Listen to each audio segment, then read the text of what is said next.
ওঙ্কার মন্ত্র ও বিস্ময়িকাত্মবোধ। অপর এক পত্র লেখকের পত্রের উত্তরে শ্রী শ্রী বাবামুনি লিখিলেন, তুমি ওঙ্কার রূপ মহামন্ত্রে দীক্ষিত হইয়াছ। এজন্য তোমার অন্য কোনো মন্ত্র জপিবার কোনো প্রয়োজন নাই। এক ওং এই মহানামের ভিতরেই বিশ্বের সমস্ত নাম রহিয়াছে।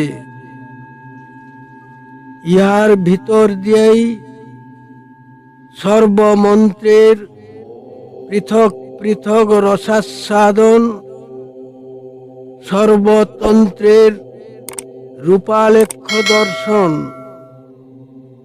সর্বমতের তত্ত্বানুভব, সর্বালিঙ্গনকারী সত্যের প্রত্যক্ষ স্পর্শ সুখলাভ সম্ভব। অন্তরের অকপট বিশ্বাস নিয়া গুরু বাক্যে ঐকান্তিক নির্ভর নিয়া অন্য সর্বপ্রকার আলম্বন হইতে মনের ভর তুলিয়া আনিয়া একান্তভাবে প্রণব মন্ত্রেরই শরণাপন্ন হও। দেখিবে তোমার একক আধ্যাত্মিক উন্নতির সঙ্গে সঙ্গে তোমার অজানিতে অপর সর্বসম্প্রদায়ভুক্ত নরনারীদের অন্তরেও কি আশ্চর্য উপায়ে সাম্য, সহিষ্ণুতা ও সততার প্রতিষ্ঠা ঘটিয়া যায়। একটি মাত্র মন্ত্রের ভিতর দিয়া যদি সমগ্র বিশ্বের যাবতীয় মননশীল মানব গোষ্ঠীর ঐক্যবোধ প্রতিষ্ঠার কল্পনা কেহ করে, তবে তাহাকে এই প্রণবে আসিয়া আশ্রয় নিতে হইবে। কারণ ইহাই ভূমণ্ডলে একমাত্র মন্ত্র যাহা সর্বতত্ত্ব সম্পর্কে ইতিবাচক এবং সর্বসিদ্ধি সম্পর্কে সহায়ক।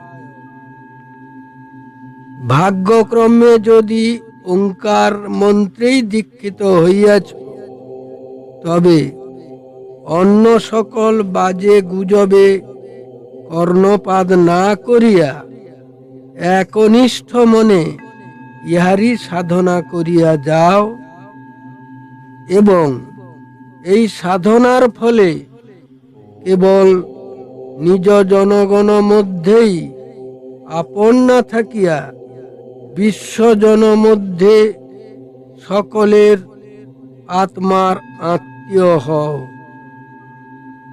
হিংস্র যোদ্ধাকুল নিয়া এই যে পৃথিবীর মানবীয় সভ্যতার উষাগমকালে হইতে লুণ্ঠক দস্যুরা অশ্বপৃষ্ঠে ধরিত্রীর দূরত্বের অবসান ঘটাইয়া দেশে দেশে যুগে যুগে কেবল নররক্ত রঞ্জিত তরবারির খেলা দেখাইল, এইটাই পৃথিবীর ইতিহাসের শেষ কথা নহে।